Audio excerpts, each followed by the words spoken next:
ಆರಾಧ್ಯ ಗುರುಗಳಾದ ಪರಮ ಪೂಜ್ಯ ಶಟಸ್ಥಲ ಬ್ರಹ್ಮ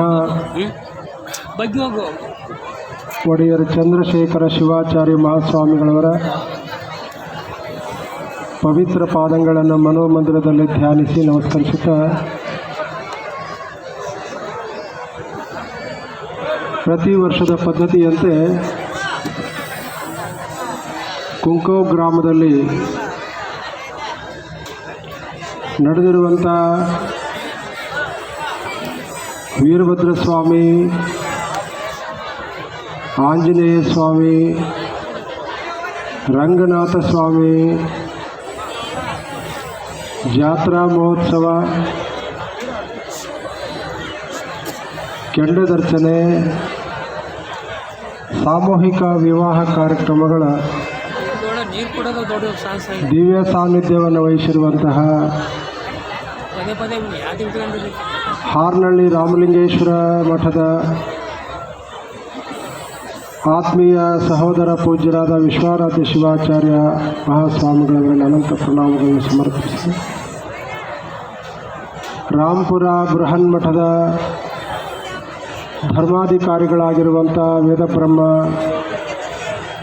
ಶಿವಕುಮಾರ ಹಾನಸ್ವಾಮಿಗಳವರಲ್ಲಿ ಪ್ರಣಾಮಗಳನ್ನು ಸಮರ್ಪಿಸಿ, ಹೊಟ್ಯಾಪುರ ಹಿರೇಮಠದ ಮರಿದೇವರಾದ ಓಂಕಾರೇಶ್ವರ ದೇವರಿಗೆ ಶುಭ ಹಾರೈಕೆಗಳನ್ನು ಹಾರೈಸಿ, ಈ ಎಲ್ಲ ಕಾರ್ಯಕ್ರಮಗಳ ಜವಾಬ್ದಾರಿಯನ್ನು ಅತ್ಯಂತ ದಕ್ಷತೆಯಿಂದ ನಿರ್ವಹಿಸಿಕೊಂಡು ಬರುತ್ತಿರುವಂತಹ ಹಿರಿಯರಾದ ಸಮಾರಂಭದ ಅಧ್ಯಕ್ಷರಾದ ರಾಮಚಂದ್ರಪ್ಪನವರೇ, ಜೀವೇಶಪ್ಪನವರೇ, ಈ ಕಾರ್ಯಕ್ರಮದಲ್ಲಿ ಉಪಸ್ಥಿತರಿದ್ದು ನುಡಿ ನಮನವನ್ನು ಸಲ್ಲಿಸಿ ಅನ್ಯ ಕಾರ್ಯ ನಿಮಿತ್ತ ನಿರ್ಗಮಿಸಿರುವಂತಹ ಅವಳಿ ತಾಲೂಕಿನ ಮಾಜಿ ಮಂತ್ರಿಗಳಾಗಿರುವಂಥ ರೇಣುಕಾಚಾರ್ಯರವರೇ, ವೇದಿಕೆಯಲ್ಲಿ ಉಪಸ್ಥಿತರಿರುವಂತಹ ನ್ಯಾಮತಿ ತಾಲೂಕಿನ ದಂಡಾಧಿಕಾರಿಗಳಾದ ಗೋವಿಂದಪ್ಪನವರೇ, ಅತ್ಯಂತ ಸಾಂದರ್ಭಿಕ ನುಡಿಗಳನ್ನು ನುಡಿದಿರುವಂತಹ ಅನುಭವಿಗಳಾದ ಹಿರಿಯರಾದ ಬಸವರಾಜಪ್ಪನವರೇ, ತೋಟಪ್ಪನವರೇ, ವೀರಭದ್ರೇಶ್ವರ ಗಾನಕಲಾ ಬಳಗದ ಎಲ್ಲ ಕಲಾ ಬಳಗವೇ, ಗ್ರಾಮದ ಸರ್ವ ಧಾರ್ಮಿಕ ಕಾರ್ಯಕ್ರಮಗಳನ್ನು ನೆರವೇರಿಸಿಕೊಡುತ್ತಿರುವಂತಹ ಚರಮೂರ್ತೇಶ್ವರ ಮಠದ ಜೀರ್ಣೋದ್ಧಾರದ ಮುಖ್ಯ ರೂವಾರಿಗಳಾಗಿರುವಂಥ ವೇದಬ್ರಹ್ಮ ರುದ್ರಯ್ಯನವರೇ, ನೂತನ ದಾಂಪತ್ಯ ಜೀವನಕ್ಕೆ ಪಾದಾರ್ಪಣೆ ಮಾಡಿರುವಂತಹ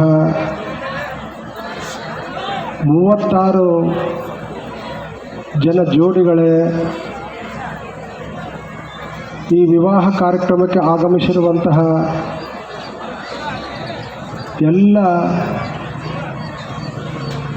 ದಂಪತಿಗಳ ದೇವರ ಬಂಧುಗಳೇ ಹಾಗೂ ಭಕ್ತರೇ,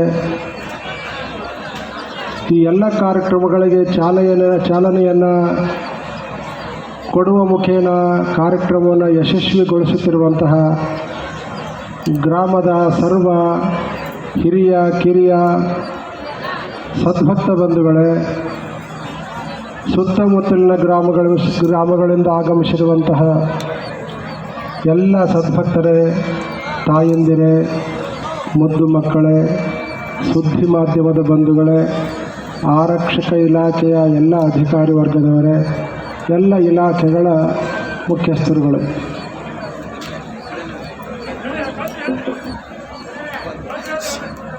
ಮದುವೆ ಅಂತಂದರೆ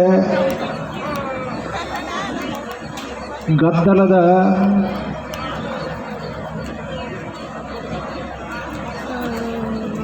ಸಮಯ, ಗದ್ದಲದ ಸನ್ನಿವೇಶಗಳೇ ಜಾಸ್ತಿ ಇರ್ತವೆ. ಕಾರ್ಯಕರ್ತರು ಹೇಳ್ತಾ ಇದ್ದರು, ವಧುವರನ್ನು ಬಿಟ್ಟು ಎಲ್ಲರೂ ಹೊರಗೆ ಹೋಗ್ರಿ ಅಂತೇಳಿ. ಅವ್ರು ಎಷ್ಟೇ ಹೇಳಿ ನೀವು ಮಾಡುವ ಕೆಲಸ ನೀವು ಮಾಡ್ತಾನೆ ಇದ್ದೀರಿ. ನೀವು ಅಂದ್ಕೊಂಡಿರ್ಬೋದು ಯಾರಿಗೆ ಗೊತ್ತಾಗೋದಲ್ಲ, ಅವ್ರು ಬಂದು ಕೊಟ್ಟೋಗ್ತಾರೆ ಬಿಡಿ ಅಂತೇಳಿ. ಆದರೆ ನಿಮ್ಮ ಪಕ್ಕದಲ್ಲಿ ಇರೋರಿಗೆ ಗೊತ್ತಾಗದೇ ಇರಬಹುದು. ವೇದಿಕೆ ಮೇಲೆ ಕುಳಿತುಕೊಂಡಿರೋರಿಗೆ ಸ್ಪಷ್ಟವಾಗಿ ನೀವು ಏನು ಮಾಡ್ತೀರಿ ಅನ್ನುವಂತಹದ್ದನ್ನು ಕೂಡ ನಾವು ಗಮನಿಸ್ತಾ ಇರ್ತೀವಿ. ಎಷ್ಟು ಜನ ನೀವು ನೀರು ಕೊಟ್ರಿ, ಎಷ್ಟು ಜನ ನಿಮಗೆ ಜ್ಯೂಸ್ ಕೊಟ್ಟರು, ಎಷ್ಟು ಜನ ನಿಮಗೆ ಕಬ್ಬಿನ ಹಾಲು ಕೊಟ್ಟರು, ಎಷ್ಟು ಜನ ನಿಮಗೆ ಐಸ್ ಕ್ರೀಮ್ ಕೊಟ್ಟರು, ಎಷ್ಟು ಜನ ನಿಮಗೆ ಆಯರ್ ಮಾಡಿದರು, ಎಷ್ಟು ಜನ ನಿಮ್ಮ ಜೊತೆಗೆ ನಿಂತ್ಕೊಂಡು ಫೋಟೋ ತೆಗಿಸ್ಕೊಂಡ್ರು, ಎಷ್ಟು ಜನ ನೀವು ಆ ವಿಡಿಯೋ ಕಾಲ್ ಮಾಡಿ ಅದ್ರಾಗ ಟಾಟಾ ಹೇಳಿದ್ರಿ, ಎಲ್ಲವನ್ನು ನಾವು ಗಮನಿಸ್ತಾನೆ ಬಂದೀವಿ. ನೀವು ಏನೇ ಮಾಡಿರಿ ಅದು ನಮಗೆ ಸಂತೋಷ ತರ್ತದೆ. ಆದರೆ ಜೀವನದಲ್ಲಿ ಒಂದು ಆದರ್ಶ ವಿಚಾರಗಳನ್ನು ನೀವು ಬದುಕಿನಲ್ಲಿ ಅಳವಡಿಸಿಕೊಂಡು ಹೋಗಬೇಕು ಅನ್ನುವಂತಹದ್ದು ನಮ್ಮ ಅಭಿಪ್ರಾಯ. ಇವತ್ತು ಎಲ್ಲೋ ಇರುವಂತಹ ಸಂಬಂಧಗಳು ಒಂದುಗೂಡ್ತಾ ಇದ್ದಾವೆ. ಹಿರಿಯರು ಹೇಳ್ತಾರೆ, ಕಾಶ್ಮೀರೇ ವಸತೆ ಕನ್ಯಾ ಲಂಕಾಯಾಂ ವಸತೆ ವರಹ ಅಕಟೋ ವಿಕಟಶ್ಚೈವ ಗುರುಬದ್ಧ್ವಾಚ ಕಂಕಣಂ. ಕಾಶ್ಮೀರದಲ್ಲಿರುವಂಥ ಕನ್ಯೆ, ಲಂಕೆಯಲ್ಲಿರುವಂತಹ ವರ, ಇವು ಸಂಬಂಧ ಆಗ್ತವೆ ಅಂತಂದರೆ ಅದು ದೈವದ ಬಲವಿದ್ದಾಗ ಆ ಸಂಬಂಧಗಳು ಗಟ್ಟಿಯಾಗಲಿಕ್ಕೆ ಸಾಧ್ಯ ಇದೆ, ಕೂಡಿಕೊಳ್ಳಲಿಕ್ಕೆ ಸಾಧ್ಯ ಇದೆ ಅನ್ನುವಂತಹದ್ದು. ಹಾಗೆ ನೀವು ಇದೇ ಹುಡುಗಿನ ನಾನು ಲಗ್ನ ಆಗ್ತೀನಿ ಅನ್ನೋದಾಗಲಿ, ಅಥವಾ ಇದೇ ಹುಡುಗನ್ನ ನಾನು ಲಗ್ನ ಮಾಡ್ಕೊಳ್ತೀನಿ ಅನ್ನುವಂತಹದ್ದು ನಿಮಗೇನು ಗೊತ್ತಿದ್ದಿಲ್ಲ. ನಿಮ್ಮ ತಂದೆ ತಾಯಿಗಳಾಗಲಿ ಅಥವಾ ನಿಮ್ಮ ಹಿರಿಯರಾಗಲಿ ವರ ಹುಡುಕೊಂಡು ಕನ್ಯಾ ಹುಡುಕೊಂಡು ಒಳ್ಳೆಯ ಸಂಬಂಧ ಮಾಡಿ ಇವತ್ತು ವೀರಭದ್ರೇಶ್ವರನ, ಆಂಜನೇಯನ, ಹಾಗೆಯೇ ರಂಗನಾಥ ಸ್ವಾಮಿಯ ಈ ಕ್ಷೇತ್ರದಲ್ಲಿ ನಿಮ್ಮನ್ನು ಒಂದುಗೂಡಿಸುವಂಥ ಕೆಲಸವನ್ನು ನೀವೆಲ್ಲ ನಮ್ಮ ದೇವಸ್ಥಾನದ ಎಲ್ಲ ಆಡಳಿತ ಮಂಡಳಿಯವರು ಮಾಡಿದ್ದಾರೆ. ಗಲಾಟೆ ಮಾಡೋದು ನಿಲ್ಲಿಸ್ರಿ, ಸ್ವಲ್ಪ ಅಡ್ಡಾಡು ಮಾಡೋದು ನಿಲ್ಲಿಸ್ರಿ. ಇನ್ನೇನು ಒಂದು 5 ನಿಮಿಷ 10 ನಿಮಿಷ ಅಷ್ಟೇ ಕೂತ್ಕೊಳ್ಳೋದು. ನಿಮಗೆ ಸ್ವತಂತ್ರವಾಗಿ ಬಿಟ್ಟುಬಿಡ್ತೀವಿ. ನೀವು ಗಂಟೆಗಟ್ಟಲೆಲ್ಲ ಇವತ್ತು ಪೂರ್ತಿ ದಿನ ಪೂರ್ತಿ ಇಲ್ಲೇ ಕೂತ್ಕೊಂಡು ಮಾತಾಡ್ರಿ, ಯಾರೂ ಕೇಳೋಂಗಿಲ್ಲ. ಆದರೆ ನೀವು ಗಂಟೆಗಟ್ಟಲೆ ಕೇಳ್ತೀವಿ ಅಂತಂದರೆ ನಾವು ಮಾತನಾಡೋಂಥ ಸ್ಥಿತಿಯಾಗಿಲ್ಲ. ಯಾಕಂದರೆ ನೀವೆಲ್ಲ ಗಾಳಿ ಹಾಕ್ಕೊಳ್ಳೋದಾಗಲಿ, ಬೀಸ್ಕೊಳ್ಳೋದಾಗಲಿ, ನೀರು ಕೊಡೋದಾಗಲಿ ಮೇಲಿಂದ ಮೇಲೆ ಮಾಡ್ತೀರಿ ಅಂತಂದರೆ ನಿಮಗೆ ತ್ರಾಸ ಆಗ್ತದೆ, ಅದು ನಮಗೆ ಗೊತ್ತಾಗ್ತದೆ. ಮಾತುಗಳು ಕೆಲವೇ ಸಂದರ್ಭದಲ್ಲಿ ಹೇಳುವಂಥ ಅನಿವಾರ್ಯತೆ ಇದೆ. ಇವತ್ತು ಸುದ್ದಿ ಮಾಧ್ಯಮದಲ್ಲಿ ಪೇಪರ್ನಲ್ಲಿ ನೋಡ್ರಿ, ಎಂತಹ ವಿಚಿತ್ರವಾಗಿರುವಂತಹ ಸನ್ನಿವೇಶ ನಡೆದೋಗಿದೆ. ನಿನ್ನೆ ನಮ್ಮ ಬಸವರಾಜಪ್ಪನವರು ಹೇಳಿದರು, ಕಾಡಿನಲ್ಲಿರುವಂತಹ ಪ್ರಾಣಿಗಳು ಎಂದೂ ಕೂಡ ಒಂದೊಂದು ಬಡಿದಾಡಿ, ಹುಲಿ ಬಡಿದಾಡಿ ಸತ್ತಿಲ್ಲ. ಆದರೆ ಮನುಷ್ಯನು ಬಡಿದಾಡಿ ಸಾಯುವಂತಹ ಸ್ಥಿತಿಗೆ ಮನುಷ್ಯ ಹೋಗ್ತಾನೆ ಅಂತಂದರೆ ಮಾನವ ಮೌಲ್ಯಗಳು ಎಲ್ಲಿ ಹೋಗ್ತಾ ಇದ್ದೇವೆ ಅನ್ನುವಂತಹದ್ದನ್ನು ನಾವೆಲ್ಲ ವಿಚಾರ ಮಾಡಬೇಕಾಗಿದೆ. ಇವತ್ತು ಮಾನವ ಮನುಷ್ಯತ್ವವನ್ನು ಮೀರಿ ನಡೆದುಕೊಳ್ತಾ ಇದ್ದಾನೆ. ಅಲ್ಲಿ ಕೇಳ್ತಾ ಇದ್ದಾನೆ, ನೀನು ಹಿಂದೂ ಅಥವಾ ಮುಸ್ಲಿಮು ಅಂತ ಕೇಳಿ, ಹಿಂದೂ ಆದರೆ ಮಾತ್ರ ಕೊಲ್ತಾ ಇದ್ದಾನೆ, ಮುಸ್ಲಿಂ ಅಂದರೆ ಅವನು ಬಿಡ್ತಾ ಇದ್ದಾನೆ ಅಂತಂದರೆ ಯಾವ ರೀತಿಯಾಗಿರುವಂಥ ಅಜ್ಞಾನ ಅಥವಾ ಅವನಿಗೆ ಅರೆ ತಿಳುವಳಿಕೆ ಇದೆ ಅನ್ನುವಂತಹದನ್ನು ನಾವೆಲ್ಲರೂ ಗಮನಿಸಬೇಕಾಗಿರುವಂಥ ಅಂಶ. ಇವತ್ತು ಮನುಷ್ಯನಾಗಿ ಹುಟ್ಟಿ ಬರೋದೇ ಭಾಳ ವಿರಳ. ಅಂತಹ ವಿರಳತೆಯಲ್ಲಿ ಮನುಷ್ಯ ಜನ್ಮ ಪಡೆದುಕೊಂಡು ಬಂದಿದ್ದೇವೆ. ಇವನು ಹಿಂದೂ ಅಥವಾ ಮುಸ್ಲಿಮು ಅನ್ನುವಂತಹ ಭೇದ ಬರಬಾರ್ದು. ಮನುಷ್ಯ ಅನ್ನುವಂತಹ ಭಾವನೆ ಬರಬೇಕು. ಮನುಷ್ಯನನ್ನು ಪ್ರೀತಿಸಬೇಕು. ಮನುಷ್ಯನನ್ನು ಪ್ರೀತಿಸಿದಾಗ ಮಾನವೀಯ ಮೌಲ್ಯಗಳು ಹೆಚ್ಚಾಗ್ತವೆ ಹೊರತು ಮನುಷ್ಯನನ್ನು ದ್ವೇಷ ಮಾಡಿದಾಗ ಮಾನವೀಯ ಮೌಲ್ಯಗಳು ಮನುಷ್ಯನಿಂದ ದೂರ ಆಗ್ತವೆ ಅನ್ನುವಂತಹದನ್ನು ನಾವೆಲ್ಲರೂ ಗಮನಿಸಬೇಕಾಗಿದೆ. ಇವತ್ತು ಒಕ್ಕೋರಲಿನಿಂದ ಇದನ್ನು ಖಂಡಿಸಬೇಕಾಗ್ತದೆ. ಯಾರು ಹುಟ್ಟಿದಾಗ ಜಾತಿ ಹುಟ್ಕೊಂಡು ಬಂದಿಲ್ಲ. ಹುಟ್ಟಿದ ಬಳಿಕ ನಮ್ಮ ಕುಲಕಸಬನ್ನು ಅನುಸರಿಸಿ ಆ ಜಾತಿಗೆ ಸೇರಿರುವಂಥವ್ರು ನಾವು. ಆದರೆ ಇಂತಹ ಒಂದು ಹೀನ ಸ್ಥಿತಿಗೆ ಮನುಷ್ಯ ಬರ್ತಾನಂತಂದರೆ ಇದಕ್ಕೆ ಯಾವ ರೀತಿಯಾಗಿರುವಂಥ ಆಲೋಚನೆ ಮಾಡಬೇಕಾಗಿದೆ ಅನ್ನುವಂತಹದ್ದು ನಾವೆಲ್ಲರೂ ಗಮನಿಸಬೇಕು.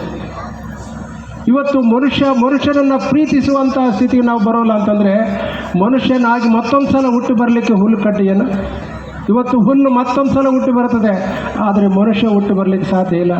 ಯಾಕಂತ ಕೇಳಿದ್ರೆ ಈ ಮನುಷ್ಯ ಜನ್ಮ ಮತ್ತೆ ಹುಟ್ಟಿ ಬರಬೇಕಂತಂದರೆ 84 ಲಕ್ಷ ಜೀವರಾಶಿಯೊಳಗೆ ಜನ್ಮ ತಾಳಬೇಕಾಗ್ತದೆ. 84 ಲಕ್ಷ ಜೀವರಾಶಿ ದಾಟಿದ ಬಳಿಕ ಈ ಕೊನೆ ಜನ್ಮ ಇದು ಮನುಷ್ಯ ಜನ್ಮ.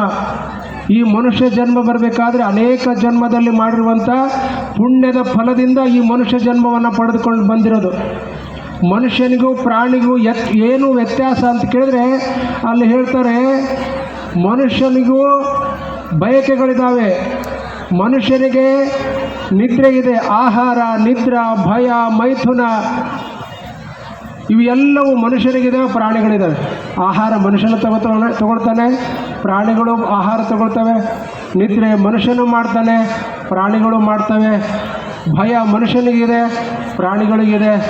ಹಾಗಾದರೆ ಸಾಮಾನ್ಯ ಇವೆಲ್ಲ ಸ್ಥಿತಿ ಇದ್ದಾಗ ಮನುಷ್ಯನಿಗೆ ಯಾವ ರೀತಿಯಾಗಿರುವಂಥ ವಿಶೇಷತೆ ಇದೆ ಅನ್ನುವಂಥದ್ದನ್ನು ನಾವು ಗಮನಿಸಬೇಕಾಗಿದೆ.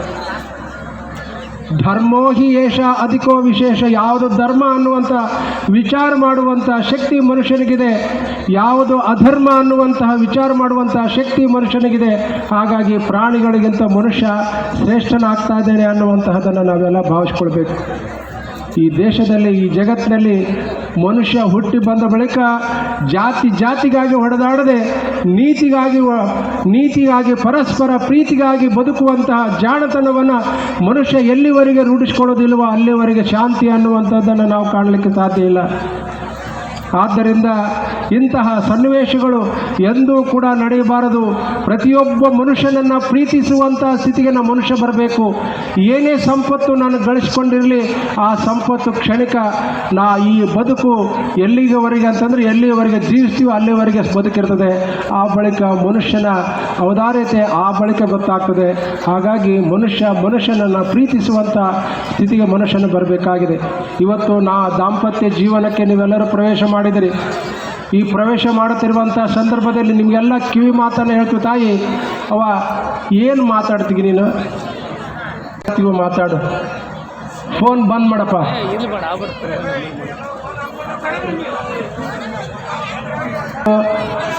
ನಿಮ್ಮ ದೈವ ಲಿಖಿತದಂತೆ ಗಂಡ ಹೆಂಡತಿಯರಾಗಿದ್ದೀರಿ.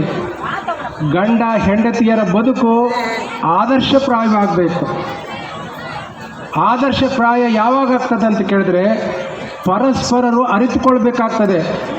ಇವತ್ತು ನಿಮ್ಮ ಮನೆಗೆ ಅರ್ಧಾಂಗಿಯನ್ನು ಕರೆದುಕೊಂಡು ಹೋಗ್ತೀರಿ. ಅರ್ಧಾಂಗಿ ಅಂತಂದರೆ ನಿಮ್ಮ ಜೀವನದ ಅರ್ಧ ಭಾಗವನ್ನು ಆಕೆ ಹೊತ್ಕೊಳ್ತಾಳೆ. ಆ ಹೊತ್ತುಕೊಳ್ಳುವಂಥ ಸ್ಥಿತಿಯಲ್ಲಿ ನಿಮ್ಮ ಮನೆಗೆ ಬರುವಂತಹ ನಿಮ್ಮ ಧರ್ಮಪತ್ನಿಗೆ ಧೈರ್ಯವನ್ನು ಕೊಡುವಂತಹ ಆಲೋಚನೆ ನೀವು ಮಾಡಬೇಕಾಗಿದೆ. ನಿಮ್ಮ ತಂದೆ ತಾಯಿಗಳು ಬರುವಂತಹ ಸೊಸೆ ಅಲ್ಲ, ಮಗಳಂತ ನೀವು ಭಾವಿಸ್ಕೊಳ್ಬೇಕಾಗಿದೆ. ನಿಮ್ಮ ಮಗಳನ್ನು ನಿಮ್ಮ ಮನೆಯಲ್ಲಿದ್ದಾಗ ಎಷ್ಟು ಪ್ರೀತಿಯಿಂದ ಆಕೆಯನ್ನು ಸಾಕಿರ್ತೀರೋ ಅದೇ ರೀತಿಯಾಗಿರುವಂಥ ಸ್ಥಿತಿಯಲ್ಲಿ ಆಕೆಯನ್ನು ಸಾಕಿದರೆ ನಿಮ್ಮನ್ನು ಕೂಡ ಅತ್ತೆ ಮಾವ ಅಂತ ತಿಳ್ಕೊಳ್ಳೋದಿಲ್ಲ, ತಂದೆ ತಾಯಿ ಅಂತ ತಿಳ್ಕೊಳ್ತಾಳೆ. ಹಾಗೆ ನೀನು ಕೂಡ ಅವರಿರುವರು ಕೂಡ ನನಗೆ ತಂದೆ ತಾಯಿಗಳಂತ ಭಾವಿಸ್ಕೊಂಡಾಗ ಅವರು ಕೂಡ ನಿನ್ನನ್ನು ಮಗಳಂತ ಭಾವಿಸ್ಕೊಂಡಾಗ ಬದುಕು ಅನ್ನುವಂತಹದ್ದು ಸುಂದರವಾಗಿರುತ್ತದೆ. ಹಾಗಾಗಿ ನೀನು ಮನೆಗೆ ಹೋದ ಕೂಡಲೇ ನೀನು ಬಯಸೋದು ಏನಂತ ಕೇಳಿದ್ರೆ ನಾನು ಚೆನ್ನಾಗಿರಬೇಕು, ನನ್ನ ಮಗ ಚೆನ್ನಾಗಿರಬೇಕು ಅಂತ ಬಯಸೋದು ಸಹಜ. ಆದರೆ ನಿನ್ನ ಮಗ ಆಗೋದಕ್ಕಿಂತ ಮುಂಚಿತವಾಗಿ ತಂದೆ ತಾಯಿಗಳಿಗೆ ಮಗ ಆಗಿರ್ತಾನಲ್ಲಿ, ನಿನಗೆ ಗಂಡನಾಗೋದಕ್ಕಿಂತ ಮುಂಚಿತವಾಗಿ ತಂದೆ ತಾಯಿಗಳಿಗೆ ಮಗನಾಗಿರ್ತಾನೆ. ಆ ಮಗ ಅವರಿಗೆ ತಂದೆ ತಾಯಿ ಮಗನಾಗಿರಬೇಕು, ತಂದೆ ತಾಯಿಗಳಾಗಿರಬೇಕು. ನೀನು ಕೂಡ ಅವರಿಗೆ ಸೊಸೆಯಾಗಬೇಕು, ಮಗಳಾಗಬೇಕು. ಆ ರೀತಿ ಆಗಿರುವಂಥ ಭಾವನೆ ನಮ್ಮಲ್ಲಿ ಬಂದಾಗ ಬದುಕು ಭಾಳಷ್ಟು ಸುಂದರವಾಗಿರ್ತದೆ. ಇಂತಹ ಒಂದು ಸುಂದರದ ಬದುಕನ್ನು ಕಟ್ಟಿಕೊಳ್ಳುವುದೇ ಈ ದಾಂಪತ್ಯ ಜೀವನದ ಗುಟ್ಟು ಅನ್ನುವಂತಹದ್ದನ್ನು ನೀವೆಲ್ಲ ಅರಿತುಕೊಳ್ಬೇಕು. ಪರಸ್ಪರರು ಪ್ರೀತಿಸಬೇಕು. ಗಂಡ ಹೆಂಡತಿಯನ್ನು ನಂಬಬೇಕು, ಹೆಂಡತಿ ಗಂಡನನ್ನು ನಂಬಬೇಕು. ಗಂಡ ಹೆಂಡತಿಯರ ನಂಬಿಕೆ ವಿಶ್ವಾಸಗಳೇ ಈ ಸಾಂಸಾರಿಕ ಜೀವನ ಅನ್ನುವಂತಹದ್ದನ್ನು ನೀವೆಲ್ಲ ಅರ್ಥ ಮಾಡ್ಕೊಳ್ಬೇಕು. ಕೇವಲ ಒಂದು ದಿನದ ಬದುಕಲ್ಲ, ಒಂದು ತಿಂಗಳ ಬದುಕಲ್ಲ, ಒಂದು ವರ್ಷದ ಬದುಕಲ್ಲ. ಶತಂ ಜೀವೇನ ಶರದಸ್ಸ ವೀರಾಹ, 100 ವರ್ಷಗಳ ಕಾಲ ನಾನು ಬದುಕನ್ನು ಗಟ್ಟಿಯಾಗಿ ಇಟ್ಕೊಳ್ತೀನಿ ಅನ್ನುವಂಥ ಪ್ರಮಾಣವನ್ನು ನೀವೆಲ್ಲ ಸ್ವೀಕಾರ ಮಾಡಿರ್ತೀರಿ. ರುದ್ರಯ್ಯನವ್ರು ಹೇಳಿಸಿದ್ರೆ ಇಲ್ಲಪ್ಪ, ಹೇಳಿಸಿದ್ರೆ ಗಟ್ಟಿಯಾಗಿ ಏನೇನು ಹೇಳಿಸಿದ್ಯೋ, ಏನು ಕತೆ ಗೊತ್ತಿಲ್ಲಪ್ಪ, ನನಗಂತೂ ಕೇಳಿಸಿಲ್ಲ. ನಿಮ್ಮಿಬ್ಬರಿಂದ ಹೇಳಿಸಿರ್ತಾರೆ. ಧರ್ಮೇಚ ಅರ್ಥೇಚ ಕಾಮೇಚ ನಾತಿ ಚರಾಮಿ. ಇದರ ಅರ್ಥ ಏನು ಅಂತ ಕೇಳಿದ್ರೆ ನಮಗೇನು ಗೊತ್ತ್ರಿ, ಸರಸರ ಗಂಟು ಹಾಕೋ ತಾಳಿ ಕಟ್ಟೋ ಅಂತ ತಿಳ್ಕೊಂಡು ನಿಮ್ಮ ಬಂಧುಗಳು ಹೇಳ್ತಾರೆ. ಈಗ ನಮ್ಮ ಸ್ವಾಮಿಗಳು, ರುದ್ರಯ್ಯ ಸ್ವಾಮಿಗಳು ಸರಸರ ತಾಳಿ ಕಟ್ಟೋರೇನು ಅಂತ ತಿಳ್ಕೊಂಡು ಅವರು ಹೇಳ್ತಿರ್ತಾರೆ.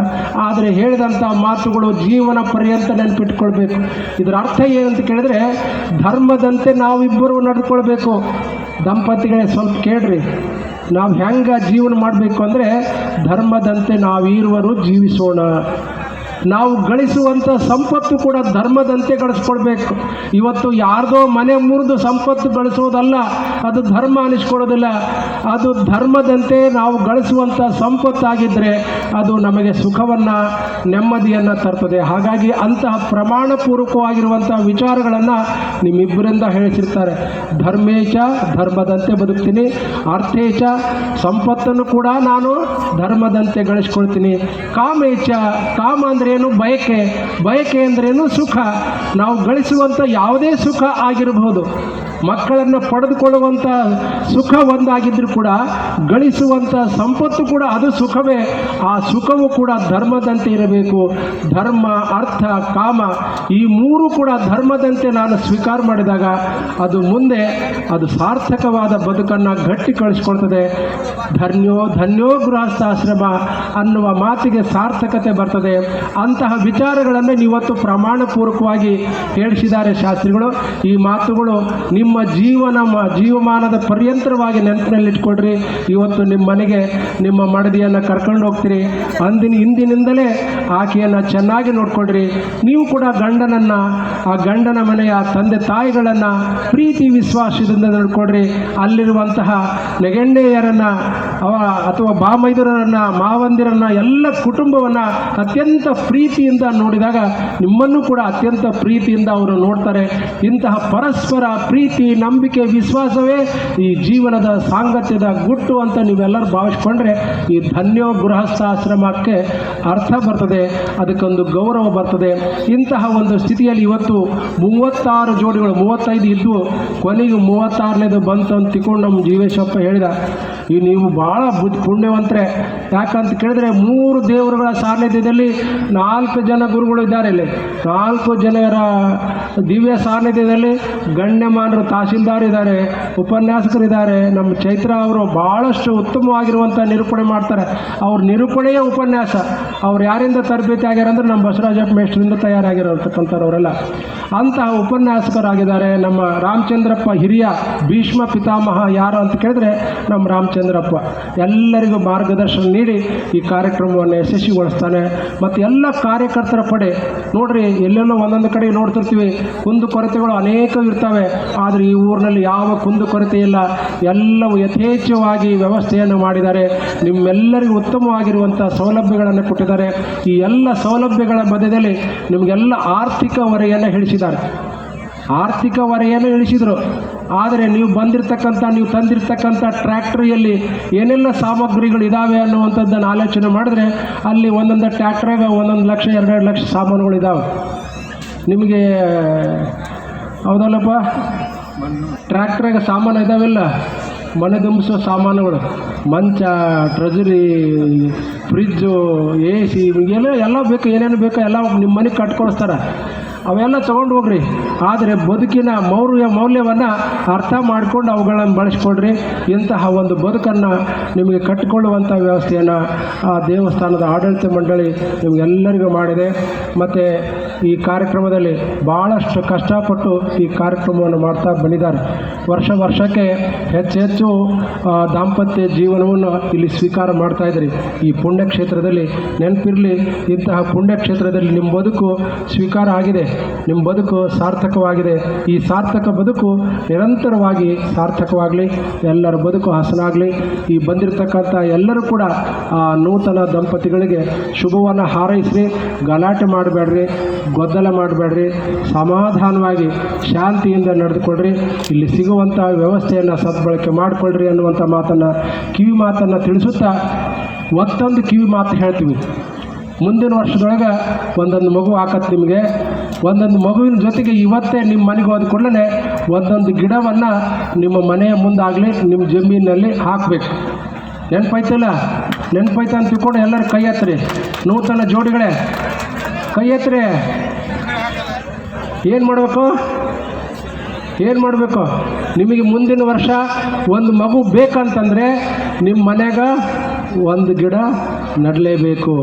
ಬೇಡ ಅನ್ನೋರು ಆಲೋಚನೆ ಮಾಡಿರಿ. ಮಕ್ಕಳಂತೂ ಯಾರು ಬೇಡ ಅನ್ನಂಗಿಲ್ಲ. ನಮ್ಮ ರುದ್ರನ ಹತ್ರ ಹಗಲೆಲ್ಲ ಬರ್ತಾರೆ, ನನಗೆ ಮಕ್ಕಳಿಲ್ಲ ಅಂತ ತಿಳ್ಕೊಂಡು ಅವನೇನೇನೋ ಔಷಧಿ ಕೊಡ್ತಾನೆ, ಒಳ್ಳೇದಾಗೈತೆ. ಹಂಗೆ ಔಷಧಿ ತೊಗೊಳೋದಕ್ಕಿಂತ ಉತ್ತಮ ಆರೋಗ್ಯವನ್ನು ಹೊಂದ್ರಿ, ಮಕ್ಕಳನ್ನು ಪಡೆದುಕೊಳ್ಳ್ರಿ. ಮಕ್ಕಳ ಜೊತೆ ಒಂದು ಸಸಿ ಸಾಕ್ರಿ. ಆ ಸಸಿಯನ್ನು ನಿಮ್ಮ ಮಗುವನ್ನು ಹ್ಯಾಕೆ ಸಾಕ್ತಿರೋ ಆ ಸಸಿ ಸಾಕಿದ್ರೆ ನೋಡ್ರಿ, ಎಲ್ಲರೂ ನೆರಳಿನಾಗ ಕೂತ್ಕೊಳ್ಳೋಕೆ ಇಷ್ಟಪಡ್ತಾರೆ. ಬಿಸಿಲಾಗ ಯಾರು ನಿಂತ್ಕೊಳ್ತಾರೇನು? ಹಂಗೆ ನೆರಳಿನ ಉಪಾದಿಯಲ್ಲಿ ನಿಮ್ಮ ಮಗು ಇರಲಿ, ನೆರಳಿನ ಉಪಾದಿಯಲ್ಲಿ ಒಂದು ವೃಕ್ಷ ಇರಲಿ, ನಿಮ್ಮ ಬದುಕು ಹಾಸನಾಗ್ತದೆ ಅನ್ನುವಂಥ ಮಾತನ್ನು ಈ ಸಂದರ್ಭದಲ್ಲಿ ತಿಳಿಸಿ, ಸೇರಿರುವಂತಹ ಸರ್ವರಿಗೆ ಶುಭವನ್ನು ಹಾರೈಸಿ ಆಶೀರ್ವಚನಕ್ಕೆ ವಿರಾಮವನ್ನು ಕೊಡ್ತಾ ಇದ್ದೀವಿ. ಓಂ ಶಾಂತಿ ಶಾಂತಿ ಶಾಂತಿ.